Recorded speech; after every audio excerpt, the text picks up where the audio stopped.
Esse dia 1º de agosto de 2021. A nossa lição de hoje tem por título Acabe e o profeta Elias.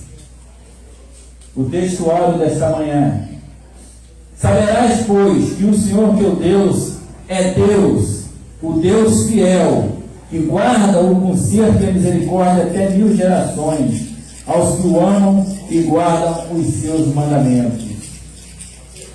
Um texto de despertamento para nós nesta manhã. Ele se encontra em Deuteronômio, capítulo 7, versículo 9. A verdade prática do estudo de hoje: Deus é Pai de amor, bondade e misericórdia abundantes. Contudo, todo pecado e desobediência ao Senhor trazem consequências inevitáveis à vida humana.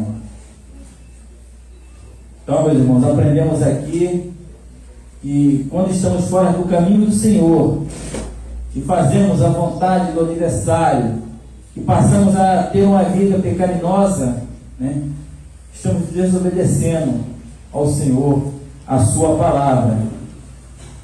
E toda desobediência traz consequências gravíssimas para nossas vidas, seja ela a vida cristã ou a vida daqueles que não estão ainda no aprisco do Senhor. Então, é um grande despertamento. Hoje em dia, infelizmente, o mundo vive na base do pecado, na base da corrupção, do eu, só eu, primeiro eu. E se esquecem do amor, do primeiro amor. E se esquecem de fazer a vontade do Pai. E aí vem as consequências. A Bíblia nos fala que há dois caminhos: o caminho reto e o caminho tortuoso. Se você não anda no caminho reto, com certeza você está no caminho tortuoso, que te leva à primeira consequência: é a morte espiritual. Não existe enfermidade maior na face da terra do que a morte espiritual, irmãos. Quando você deixa de ter a presença de Deus e do Espírito Santo na sua vida.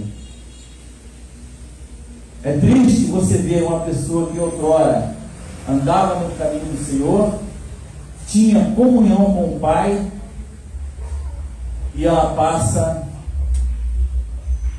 a se distanciar do Senhor, dos seus caminhos, da sua palavra, devido à vida pecaminosa. A palavra nos diz que é melhor você entrar no reino do céu faltando um olho, uma perna, um braço, do que você pensar que vai entrar um corpo perfeito, mas um corpo pecaminoso. E isso não haverá condições. Nosso professor já se encontra. Por favor, irmão Felipe, nosso missionário Felipe. Quero lembrar aos irmãos, mais uma vez, que 5 para as 10 horas estaremos encerrando a escola e dando continuidade ao nosso trabalho seguinte.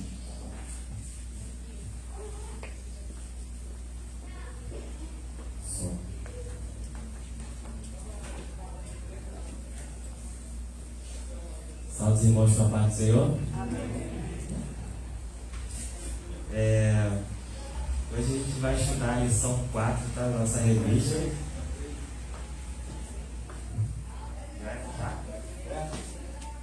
É a 4.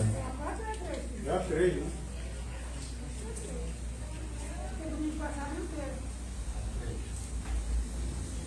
Isso, sobre Elias e os profetas.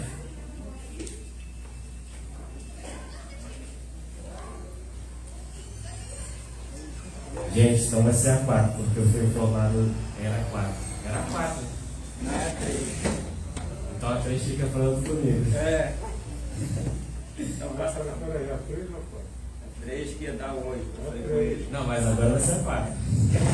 Amém. Passa lá. Porque eu estudei a 4. Tá bem? Senão eu vou ficar lendo aqui e não vai fazer sentido, né, irmão? Vamos lá. Lição 4. Elias e os profetas de Aserá e Baal.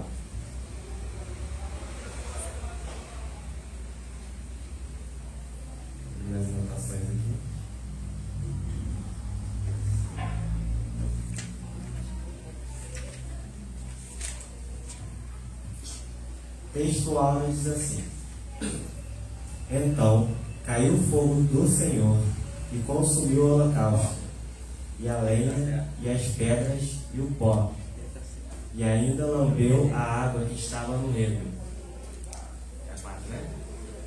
É a 4, não, viu? Eu que errei, perdão. Eles são 4. Então, o texto áureo se encontra em 1 Reis, capítulo 18, versículo 38. Verdade prática.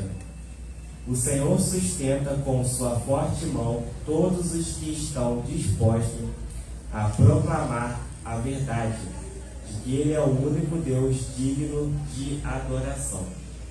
Amém, irmãos? Nessa lição a gente vai ver um pouco da história do profeta Elias, tá? Elias passou por vários processos e, na verdade, a caminhada de Elias tem muito a ver com a nossa caminhada hoje. No decorrer dessa lição, a gente vai ver alguns pontos aqui em relação aos feitos de Elias, tudo que ele passou, vivenciou, de que não é diferente de hoje. Amém? Vamos ver então a leitura bíblica em classe, para contextualizar a lição. A leitura bíblica em classe se encontra em 1 Reis, capítulo 18, do versículo 22 em diante, a gente vai ler. Primeiro livro de Reis, capítulo 18, versículo 22. Amém? Diz assim: Então disse Elias ao povo: Só eu fiquei por profeta do Senhor, e os profetas de Baal são 450 homens. Deem-se-nos, pois, 2 bezerros, e eles escolham para si um dos bezerros, e o dividam em pedaços, e o ponham sobre a lenha, porém não lhe metam fogo. E eu prepararei o outro bezerro, e o porei sobre a lenha, e não lhe meterei fogo. Então invocai o nome do vosso Deus, e eu invocarei o nome do Senhor. E há de ser que o Deus que escolher por fogo, esse será Deus. E todo o povo respondeu e disse: É boa esta palavra. Versículo 26. E tomaram o bezerro que lhes dera, e o prepararam, e invocaram o nome de Baal, desde a manhã até o meio-dia, dizendo: Ah, Baal, responde-nos. Porém nem havia voz, nem quem respondesse, e saltavam sobre o altar que se tinha feito. E sucedeu que, versículo 29, e sucedeu que, passado o meio-dia, profetizaram eles, até que a oferta de manjares se oferecesse.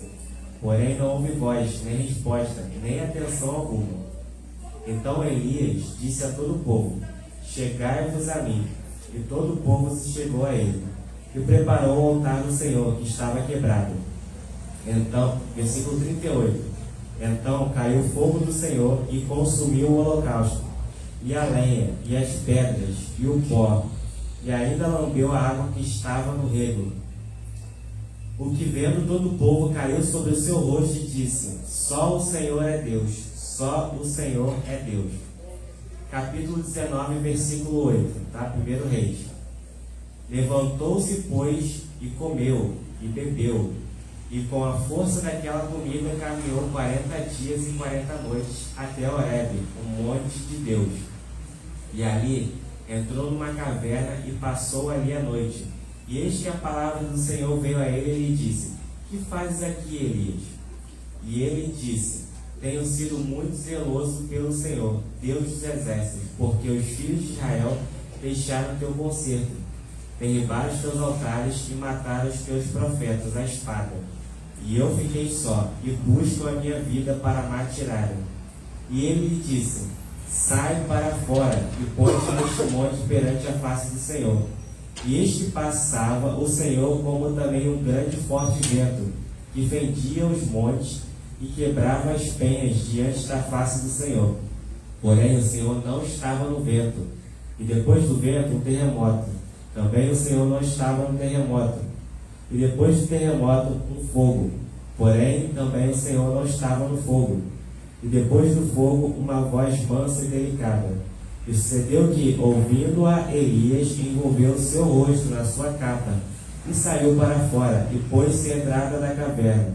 E eis que veio a ele uma voz que dizia: Que fazes aqui, Elias?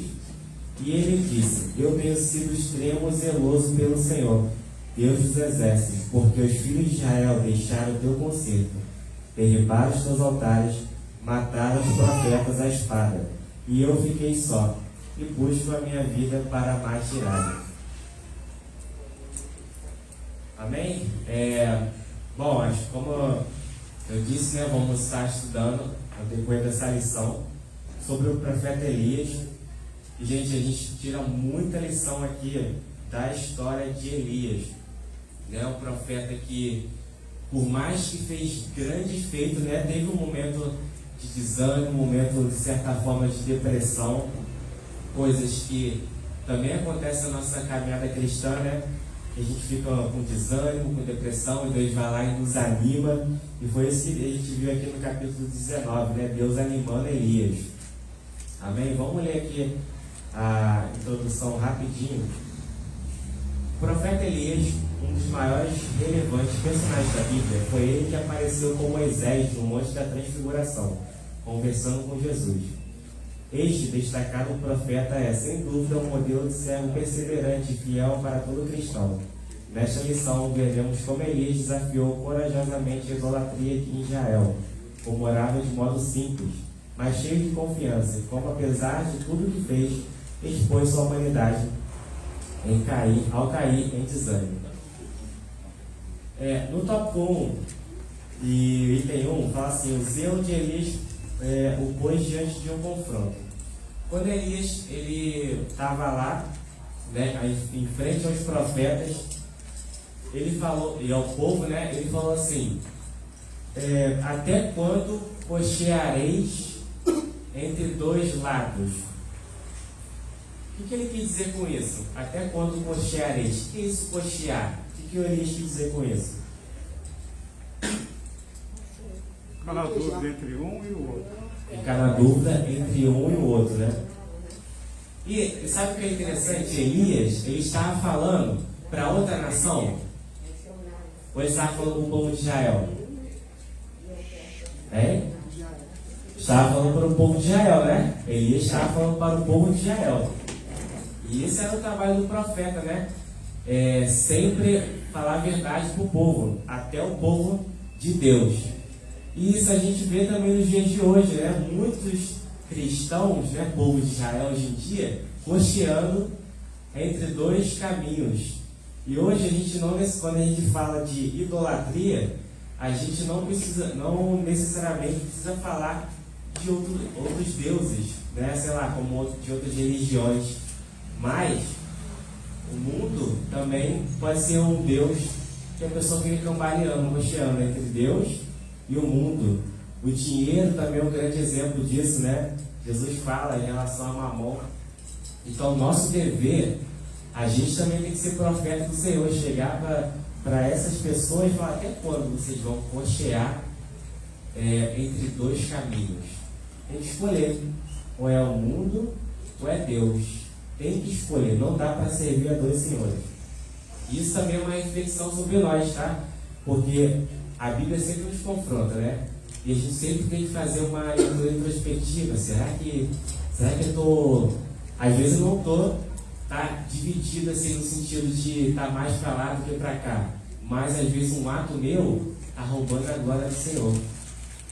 Às vezes uma atitude minha está roubando a glória do Senhor. Às vezes eu estou dando mais importância, até na minha rotina, eu dou mais valor a algo do que ao Senhor. E aí Deus nos confronta, né? Não quero que cocheie. Tem que me escolher sempre. Eu tenho que ser a prioridade. Amém? Amém. E aí, no item 2 fala assim, eu não vou ler, tá, a revista toda, os irmãos provavelmente já leram. O problema de não saber a quem adorar. Tá?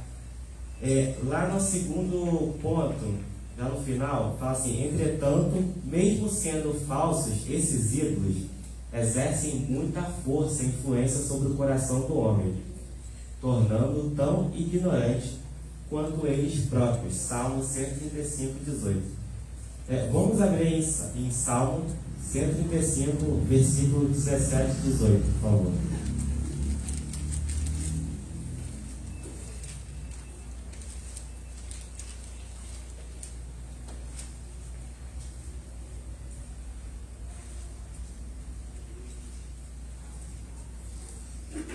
Em Salmo 135, verso 17, diz assim: não tem ouvidos e não ouve, pois não há alento de vida em sua boca. Aqui está falando sobre os deuses. E aí, olha que fala sobre quem adora esses deuses, quem está com esses deuses. Tornam-se semelhante a eles os que os fazem e todos os que neles confiam. Então olha o que a Bíblia diz. A Bíblia diz que os ídolos não têm ouvidos, ou seja, não podem ouvir, têm olhos, mas não podem ver. E semelhante a eles, os que os fazem, ou seja, os que fazem os ídolos e os que o adoram. Então, a pessoa que coloca sua fé ainda em outras coisas, porque a gente sabe que só há um Deus, ela se torna cega e ela se torna surda. Ela tem olhos, mas não vê. Tem ouvidos, mas não ouve. E isso não é necessariamente, voltando ao ponto aqui, e falar literalmente de um Deus de pedra ou de madeira. Mas às vezes a vida da pessoa está tão enraizada em algo, num ato, no mundo, em apego a alguma coisa, que ela começa a ficar cega e surda. E aí fica difícil dela ouvir a voz de Deus, porque ela está ali presa, ela está ali naquela cegueira espiritual, ela está ali naquela surdez espiritual. Então a Bíblia traz essa importância, a lição através do ministério de Elias, de quão perigoso é quando a pessoa está fora da plena comunhão com Deus. Amém? E que isso possa servir de lição para a gente como servo do Senhor. Porque voltando, Elias está falando para Israel escolher, lembrar que só o Senhor é Deus. Amém? Só o Senhor é Deus, amém? Amém. E aí a gente vê também outro exemplo, né, que Jesus, Mateus 6,24, fala do dinheiro. Certa vez eu estava mexendo no Instagram, e eu acho muito engraçado, acho que os irmãos conhecem aqui o pastor André Valadão, que ele fica respondendo umas perguntas no Instagram. Isso é muito engraçado, as perguntas que ele responde. Fala, uai, vocês não são crentes não? É muito engraçado. E uma vez, e eu lendo essa lição aqui, e quando eu ouvi essa parte de Jesus quando fala sobre o dinheiro, né, isso é muito forte hoje no século XXI, a questão do dinheiro, o amor ao dinheiro. E aí o André Valadão recebeu uma crítica lá, ele mora nos Estados Unidos, né? Ele é pastor lá. E aí mandaram um comentário para ele assim, servir a Deus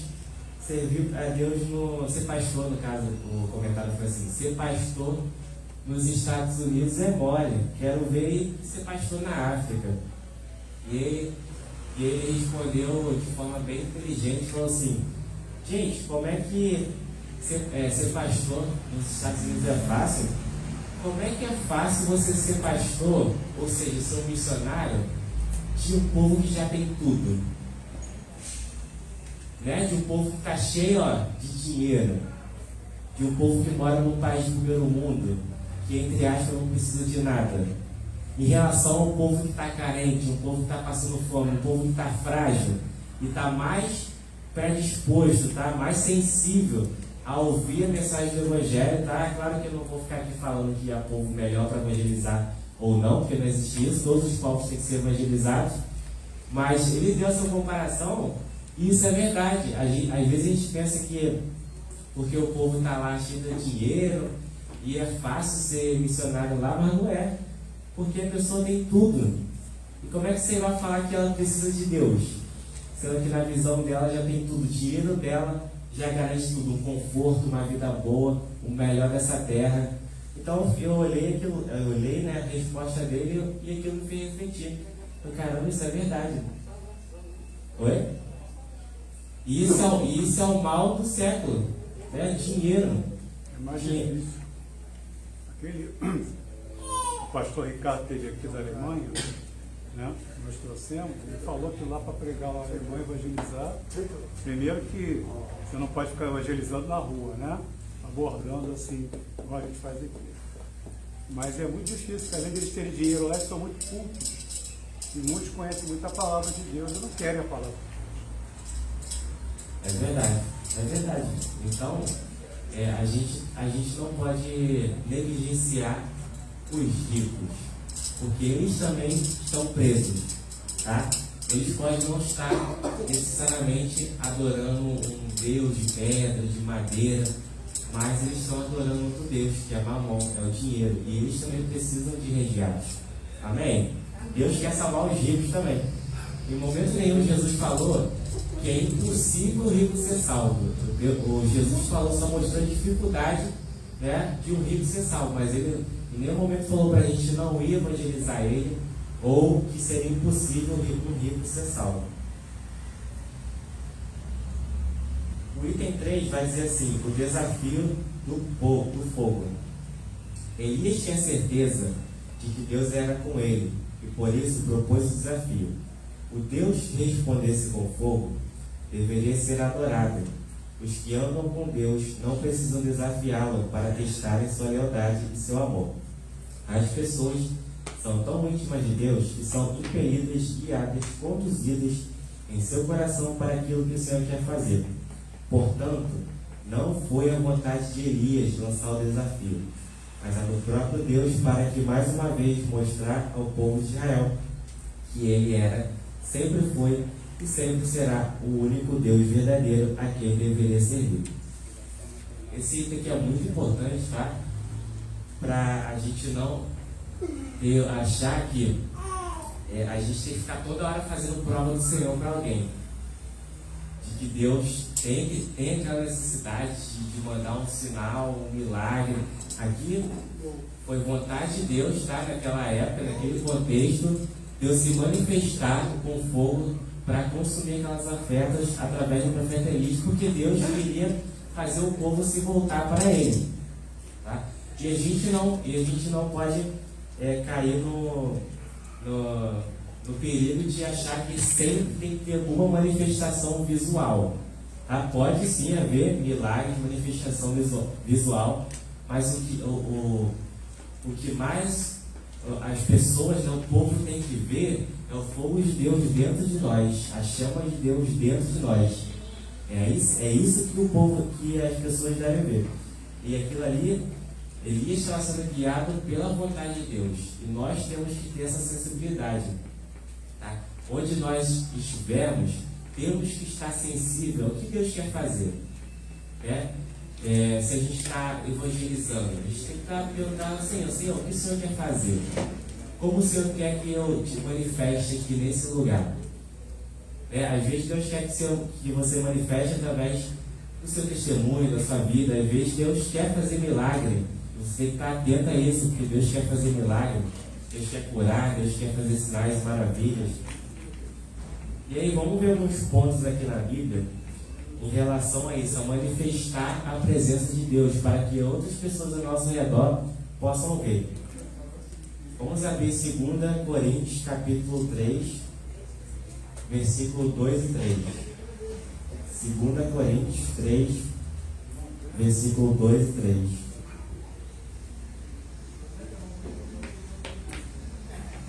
Paulo diz assim: vocês são a nossa carta, escrita em nosso coração, conhecida e lida por todos. Vocês manifestam que são cartas de Cristo, produzida pelo nosso ministério, escrita não com tinta, mas com espíritos do Deus vivo, não em tábuas de pedra, mas em tábuas de carne, isto é, nos corações. Então, o primeiro ponto é que nós somos cartas vivas, manifesta a todos os homens, né? Outras traduções vão falar, manifesta a todos os homens. Então, as pessoas têm que ver o Espírito Santo em nós, tá? Nós somos os altares de Deus, e o fogo de Deus tem que estar queimando aqui nesse altar. E aí os povos vão ver, né? Vão ver o fogo de Deus queimando em nós e vai falar, só o Senhor é Deus. Então você tem que ser uma carta viva. João 17, 20. Evangelho de João 17, 20. Na oração de Jesus, né, sobre os discípulos, sobre a igreja, diz assim: Jesus: não peço somente por estes, mas também por aqueles que vierem a crer em mim, por meio da palavra que eles falarem, a fim de que todos sejam um, como tu, ó Pai, estás em mim e em ti. Também eles estejam em nós, para que o mundo creia que tu me enviaste. Eu lhes transmiti a glória que me deste, para que sejam um como nós somos, eu neles e tu em mim, a fim de que sejam aperfeiçoados na unidade, para que o mundo conheça que tu me enviaste e os amaste, como também amaste a mim.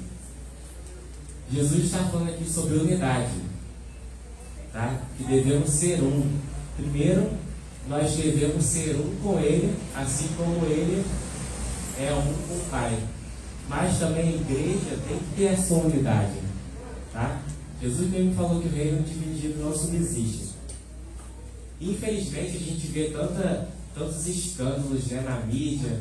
Às vezes é pastor brigando contra pastor, denominação brigando contra denominação. Isso é algo que envergonha o evangelho, porque o mundo vai ver assim: até entre eles são desunidos. Como é que eu vou para a igreja assim? Quem nunca viu uma pessoa falando assim: pô, os próprios irmãos da igreja estão brigando com o outro, para que eu vou para a igreja? Melhor eu ficar aqui em casa mesmo, adorando a Jesus e tudo. Aposto que todo mundo já viu isso, já viu alguém se comportar dessa maneira. Porque está faltando essa unidade, está faltando a gente esquecer bandeiras de igreja, porque não vai para o céu a Assembleia de Deus, não vai para o céu Batista, não vai para o céu Metodista, vai para o céu a noiva de Cristo, a igreja. É essa que vai para o céu. Então a gente tem que ter unidade. E é isso, e é a partir dessa unidade que o mundo vai ver Deus presente em nós e vai falar assim: só o Senhor é Deus. Então a gente é carta viva, tá? Então a gente está sempre sendo observados, tá? Porque o Espírito de Deus está em nós, em tábuas de carne, ou seja, nosso coração. Mas também temos que ser um primeiro com Jesus, né? Com Deus, e também temos que ser um como igreja. E aí vai acontecer disso em João capítulo 4, versículo 20. Eu só estou trazendo, contextualizando tal que acontecia na época de Elias para os dias de hoje, até porque hoje a gente vive no Novo Testamento. João 4, 20, 23. Perdão, João 4, versículo 20. Jesus vem com a mulher samaritana e ela fala assim: nossos pais adoravam neste monte, mas vocês dizem que em Jerusalém é o lugar onde se deve adorar. Jesus respondeu: mulher, acredita no que digo. Vem a hora que neste monte, nem neste monte, nem em Jerusalém vocês adorarão o Pai. Vocês adoram o que não conhecem. Nós adoramos o que conhecemos, porque a salvação vem dos judeus. Mas vem a hora, e já chegou, em que os verdadeiros adoradores adorarão o Pai em espírito e em verdade, porque são esses que o Pai procura para seus adoradores. Hoje a gente não precisa de ritual, hoje a gente não precisa de nenhum objeto, de nenhum apedrecho para adorar a Deus, mas a adoração tem que vir daqui. Nós somos os altares de Deus. E aí, quando o mundo vê isso em nós, gente, o nosso maior evangelismo é com a nossa própria vida. Porque eu posso chegar, tá, e falar palavras muito lindas. É igual aqui, eu posso estar aqui no altar e falar palavras muito bonitas, falar da Bíblia e tudo. Mas se chegar lá fora e eu não viver o que eu estou falando aqui, vocês não vão dar crédito ao que eu estou dizendo, porque eu não estou vivendo isso. E é verdade isso. É verdade. E aí é assim no nosso dia a dia. O nosso maior exemplo, tá, para que o mundo, lembra, né, que o profeta ele tinha esse dever, ele tem esse dever, na verdade, de exortar o povo, de fazer o povo se achegar a Deus, de fazer o povo se arrepender. E era o que ele estava fazendo naquela época. E isso é o nosso dever também. de fazer o povo se chegar a Deus, de fazer o povo se arrepender, de exortar o povo. E aí, a maior maneira que podemos fazer isso é com a nossa própria vida. Amém? Amém. Os irmãos querem comentar algo? Posso prosseguir? Sim. Você estava falando a respeito do exemplo de pastores que estão, até de pastores da nossa vida mesmo, pessoal, né? Está correndo um vídeo aí dos pastores que ele estava batizando as meninas, né? As mulheres, ele estava de cueca, né?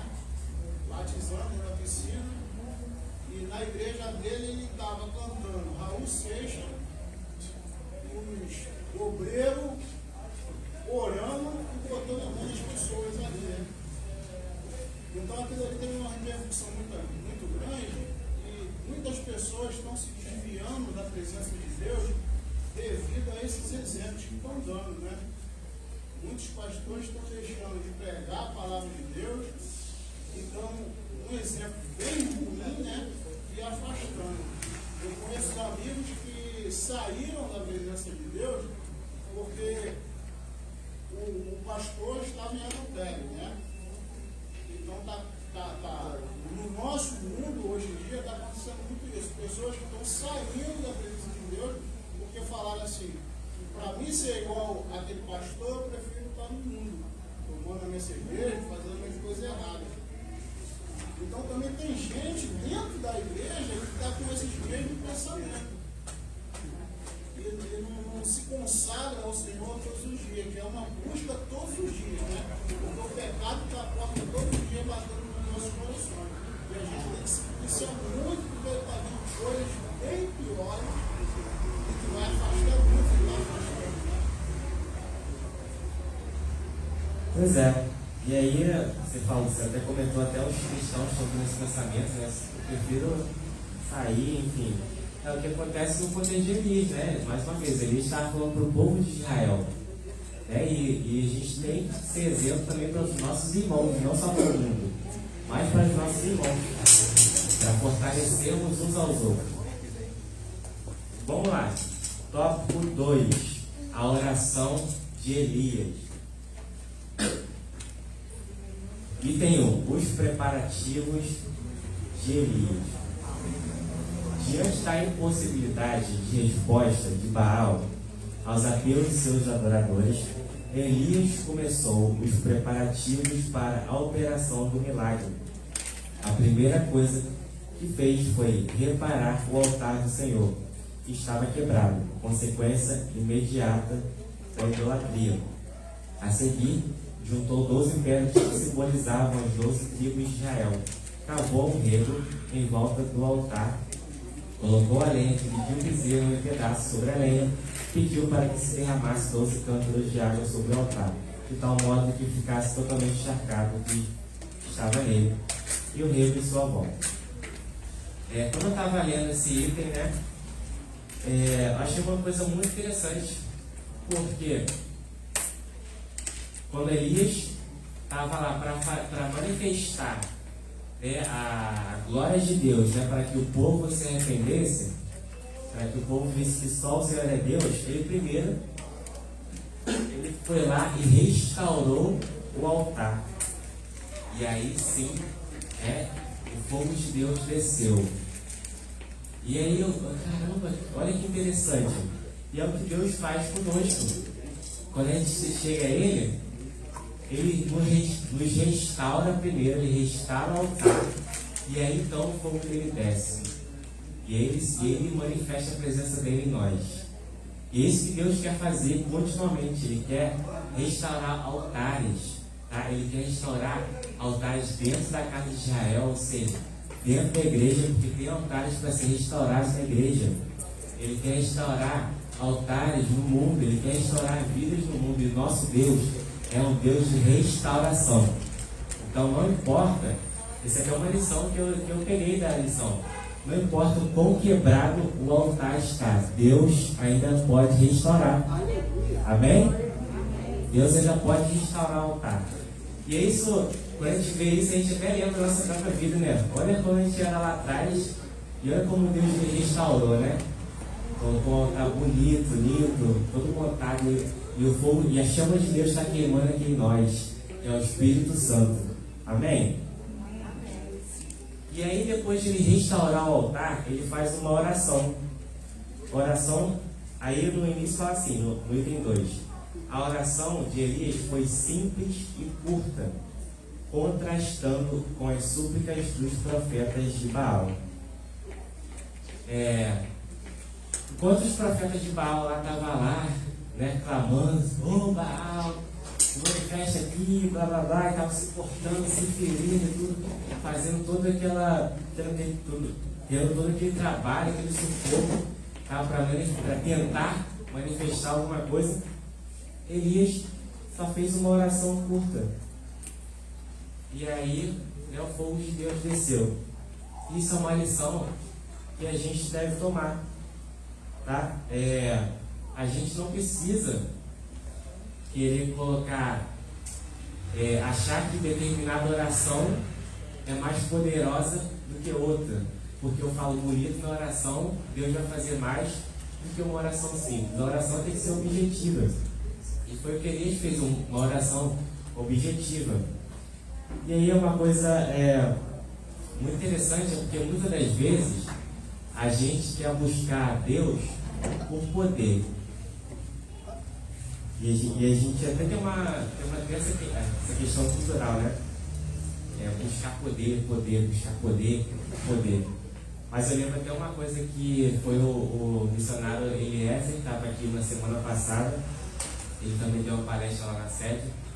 E ele falou uma coisa muito interessante. Ele falou assim: nós não devemos buscar Deus por poder, mas a gente tem que buscar Deus para conhecê-lo cada vez mais. E aí, de forma natural, o poder de Deus vai se manifestar na nossa vida. Então, a nossa busca por Deus não deve ser busca por poder, mas uma busca por cada vez mais conhecimento dele, uma intimidade maior com ele. E o poder, irmãos, vai vir naturalmente, porque você vai estar em comunhão com o Senhor, vai estar com mais intimidade com Deus. E essa deve ser a nossa busca. Então, a gente não tem que ter aquela preocupação, caramba, eu tenho que ter mais poder, eu tenho que buscar poder. Mas, e a questão da comunhão? E conhecer a Deus? Isso é importante. E aí, quando você está de forma íntima, tá? Que conhece a Deus, às vezes você não vai nem orar, só vai tocar assim e vai manifestar o poder de Deus por causa da sua intimidade com Ele.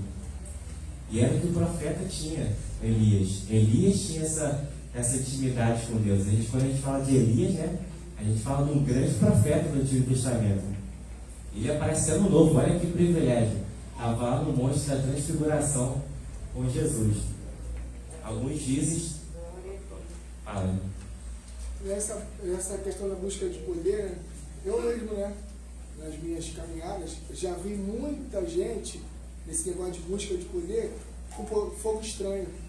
Pessoa imitando profecia, imitando visão, vendo coisa que não viu, falando coisa que não aconteceu. Esse é um perigo, né? Essa questão da busca do poder. Então é realmente isso. Se você buscar o Senhor, você não vai correr esse risco aí, porque você não vai estar tentando adivinhar e nem descobrir, né? Igual cartomante, esses troços aí. Eu vou ali porque eu vou na oração da irmã fulana de tal, porque lá tem isso, tem aquilo, tem que ter muito cuidado, porque às vezes até a irmã fulana de tal é usada pelo inimigo e você não sabe.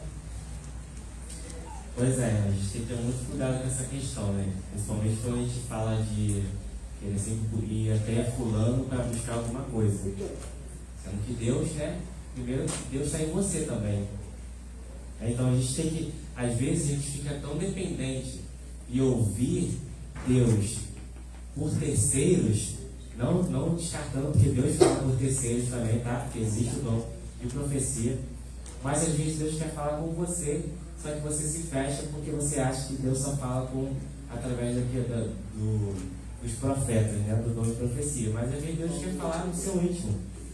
Amém? E a principal forma de Deus falar também é a Bíblia. E aí no item 3 vai dizer assim: a misericórdia de Deus.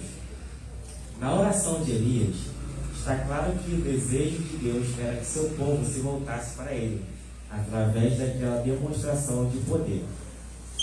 É muito interessante aqui, porque quando Elias, né, faz aquele milagre, manifesta a glória de Deus, o povo vai lá e se arrepende e declara: só o Senhor é Deus, só Deus é o Senhor.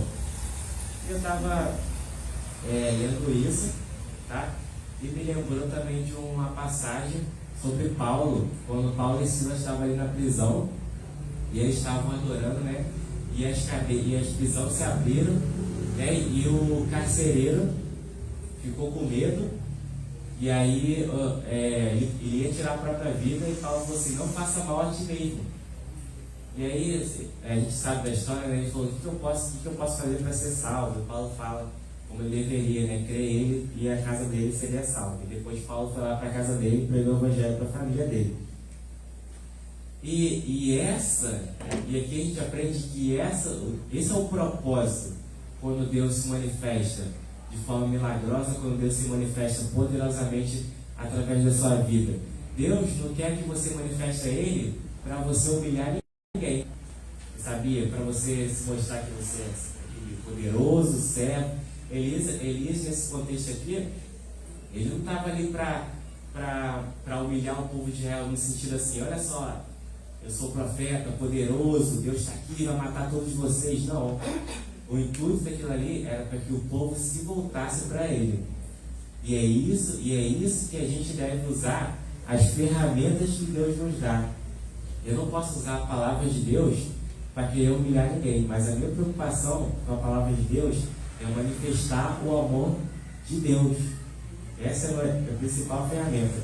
E eu não estou falando aqui em questão de exortação ou nada do tipo. Eu estou falando de forma que eu manipulo, tá, para mostrar uma superioridade em relação a outras pessoas. Mas não, eu tenho que ter humildade e demonstrar o amor de Deus, a misericórdia de Deus, como fala aqui no item 3, a misericórdia de Deus, para que o povo, através da manifestação, seja ela que Deus fizer na sua vida, ou através dela, para que outros povos, outras pessoas possam se voltar para Ele. Amém? E essa que deve ser a nossa preocupação, para que o nome de Deus se torne conhecido. Está até missionário essa lição. Gente, não adianta, quando a gente fala de evangelho é isso, não tem que ficar só pra gente, a gente tem que aguardar o evangelho, a gente tem que espalhar o evangelho, amém? É para todo mundo fazer isso. Mas já? Sentou ali, eu já fico como? Sou inglês. Já fico olhando pro relógio. Vamos lá. Então, o item 3, Elias no monte em Horebe. Os feitos e a exaustão do profeta. Elias chegou à exaustão diante de tantos embates que enfrentou para fazer o povo de Deus retornar ao caminho. Isso mostra que até mesmo os crentes mais fiéis podem vir a sofrer depressão e desânimo na sua caminhada, mesmo depois de serem usados pelo Senhor de forma extraordinária como foi Elias. Isso significa que aqueles que ascendem em posição na obra de Deus também podem descer em proporções iguais. Vejamos os grandes feitos de Elias em sequência. Conseguiu reunir o povo no Carmelo, através de Acabe, seu inimigo, fez descer fogo do céu, no altar molhado, fez o povo, mesmo em rebeldia, se dobrar diante do Senhor, eliminou cerca de 850 profetas de Baal e Aserá, que recebiam apoio do rei, fez chover após grandes períodos de seca, correu mais depressa que a carruagem de Acabe e foi sustentado por um anjo. Elias, mesmo tendo feito, né, essas grandes maravilhas, ainda assim era ser humano. Elias não era um semideus, não era um anjo, ele era um ser humano. E isso a gente tem que entender isso em relação ao nosso dia a dia. Às vezes nossos irmãos, né, determinados irmãos, ficam desanimados, desanimados, triste não, desanimados. E aí sabe que às vezes o nosso grande ato é falar, em busca a Deus, por isso está assim. deve estar em pecado, está em depressão. Que palhaçada é essa? Depressão? Isso é falta de Jesus, falta de oração, falta de Bíblia, né? Quem nunca viu pessoas assim? Olha lá. E aí, olha o perigoso, olha o perigo que a gente está cometendo. Porque não tem a ver com o pecado, né, irmãos? Elias não pecou, não. Elias estava ali tendo uma fragilidade humana, medo, desânimo, depressão, solidão. Ele estava se sentindo sozinho. E aí, logo mais, ele pede para morrer, né? A gente vê no item 2 pedindo para morrer. Ele estava numa depressão tão grande que ele queria morrer. E eu creio que muitos aqui passaram por isso também, o desejo de morrer. E Deus vai lá e anima Elias. O papel de Deus, aqui nesse contexto, foi animar Elias. E aí, o primeiro reis, quando a gente leu no início, Deus vai lá, chega na caverna e fala assim: o que faz aqui, Elias? E aí Deus faz isso com a gente, para a gente estar afogado em nosso desânimo, né, nossa depressão. Deus chega assim suavemente: o que faz aqui, Deus? Está fazendo o que aí, Deus? Está fazendo o que aí, Afonso? Sozinho aí, se isolando nessa caverna aí. Que Deus não quer isso, irmão. Deus quer que a gente esteja com ânimo revigorado, animado. E por mais que a gente faça isso, Ele quer nos animar. Ele quer nos colocar de pé para que a gente prossiga, que tinha mais coisa ainda para a gente fazer. Então, Deus falou assim: o que está fazendo aí? Vamos lá, se alimenta. E aí a Bíblia fala que, né, Elias foi alimentado para que ele pudesse continuar a caminhada. E tem momentos na nossa vida que Deus faz isso. Às vezes a gente está tão fraquinho, né? E eu não estou falando de fraco de sair da presença do Senhor, estou falando de questão humana. Às vezes a gente está tão fraquinho, e sabe o que Deus faz lá? Nos alimenta para nos fortalecer. Porque ainda tem mais caminhada, ainda tem mais. Amém? É isso que Deus faz conosco, Ele nos alimenta para que nós possamos fortalecer e continuar. E aí Deus, naquele contexto da caverna, alimenta. E a Bíblia fala que veio um grande vento e Deus não estava no vento. Veio um grande terremoto e Deus não estava no terremoto. E depois desses acontecimentos, né, Deus de forma suave fala com Elias. E eu olhando isso, querendo entender, né, mas como assim? Veio um grande vento e Deus não estava no vento. Veio um grande terremoto e Deus não estava no terremoto. E aí depois, de forma suave, Deus vai lá e fala com Elias. E aí isso é para mostrar que Deus não é um Deus de turbulência, Deus não é um Deus de confusão, de bagunça. Ou seja, quando a nossa vida está turbulenta, está numa ventania, está num terremoto, isso não é Deus. E sabe o que a gente aprende com isso? Quando a gente está vindo esse vento, que Deus não está.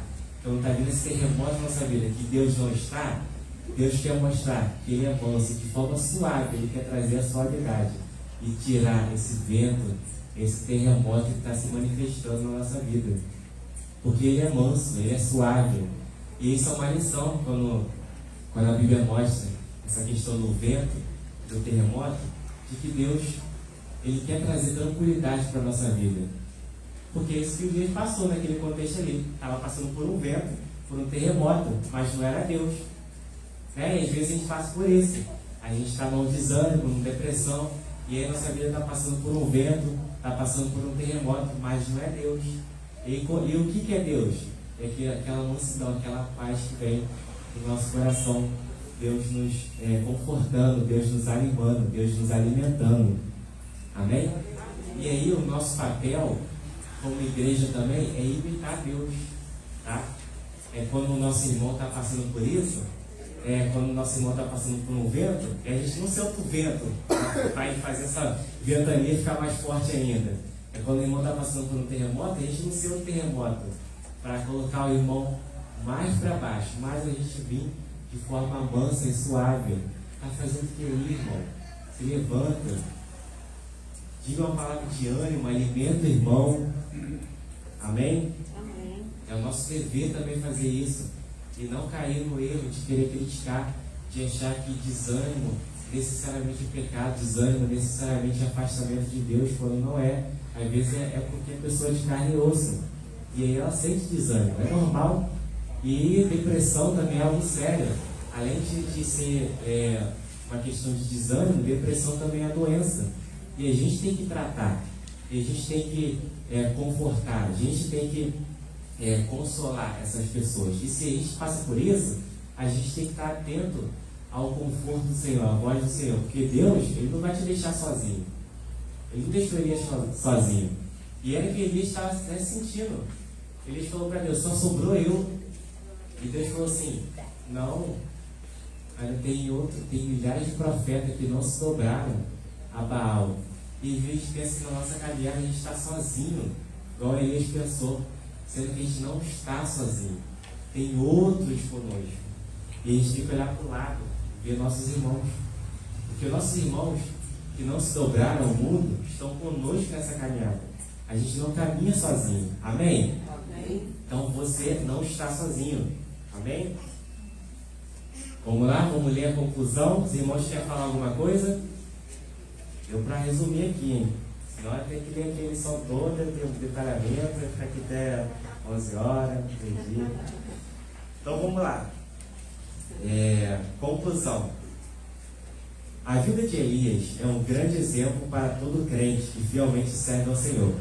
Ainda que sua volta quase todos estejam contaminados pela idolatria e de toda forma de injustiça, o cristão não pode perder o ânimo e a vontade de lutar pela causa do Senhor. Elias é exemplo do cuidado da fidelidade de Deus, quando o crente fiel decide seguir o que a palavra de Deus ensina e não aquilo que a maioria acha que está certo. Amém, irmãos? Então, que o ministério de Elias seja um exemplo para nós, tá? Para quem quiser ler, né? Elias está lá em 1 Reis 18. 1 Reis, né? Esses capítulos aí, 18, 19, 17, enfim. E para que o ministério dele seja um exemplo de que a gente deve manifestar a presença de Deus, tá? Para os povos, de que mesmo desânimo, Deus conforta, de que nós devemos confortar e ter a misericórdia que o Senhor tem, de fazer o povo se achegar até Ele. Amém? Então agradeço a oportunidade e que os irmãos espero que os irmãos foram edificados com essa lição.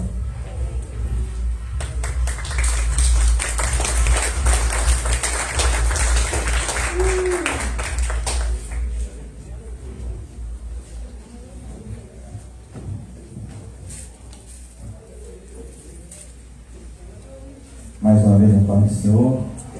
Deus abençoe nosso irmão Felipe, nosso missionário da Jucum. Eu quero agradecer a presença dos irmãos nesta manhã e também pedir perdão, porque eu acabei lendo o texto da lição 3. É tanta coisa na minha cabeça que eu acabei me confundindo agora de mais cedo, né? Não que eu não tenha participado de ler a revista, mas eu estou fazendo tanto curso, tanto estudo online, né? Ontem mesmo, quando o presbítero Levi chegou lá na minha casa, eu estava tendo uma aula online, né? E parei a aula para poder atender ele. Então acabei que nem terminei de fazer, né?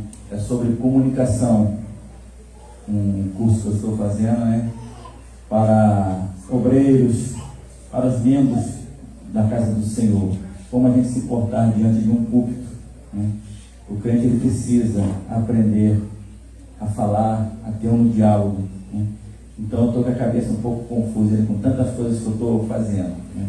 Como eu tenho falado para vocês, eu nunca fiz tanto curso online como agora na pandemia, né? Já que a gente não pode estar dentro de uma sala de aula, eu estou fazendo online os cursos e tem sido bênção na minha vida, amém? Então, queridos, domingo próximo, se querendo Deus, se Jesus não voltar, estaremos tendo a aula de número 5, que seria hoje, mas eu vou fazer 2 aulas, a 5 e a 6, para colocar a revista em dia, as lições em dia, tá ok? Então venham em nome de Jesus, não fiquem em casa, não deixem de participar. É muito gratificante você aprender da palavra de Deus cada vez mais. Jesus está às portas, E as coisas a cada dia que passa têm ficado mais difíceis. Quem tem acompanhado aí tem visto, né, o que tem acontecido no planeta Terra. Enchentes, terremotos, vulcões aí em erupção, tanta coisa acontecendo. São os sinais da volta de Cristo, né, irmão? São os sinais da volta de Cristo. E precisamos de estar preparados, irmãos. Como o nosso irmão disse aqui hoje, no estudo de hoje, as coisas não podem nos distanciar de Deus, e sim nos aproximar. O crente fiel, ele busca estar em constante presença do Senhor. Então, devido a essas coisas que têm acontecido, precisamos cada vez mais buscar a presença do Senhor em nossas vidas, a sua vontade para conosco, para o reino dos céus, né? E nunca, jamais desistir, desanimar, deixar de levar a palavra para alguém. Muitos são os necessitados, muitos que estão sofrendo e não têm conseguido, irmãos, caminhar, nem sequer dar um passo para a casa do Senhor. Muitos não estão conseguindo nem orar em suas casas. Então, nós temos essa responsabilidade de caminhar e levar o Evangelho aos quatro cantos da terra, e nós possamos estar cada vez mais firmes, fortalecidos com a palavra do Senhor. Amém? Eu agradeço a oportunidade. Teremos um intervalo de 4 minutos para alguém que quiser ir no banheiro, tomar água, e estaremos depois dando início à nossa palestra com a nossa irmã, ok?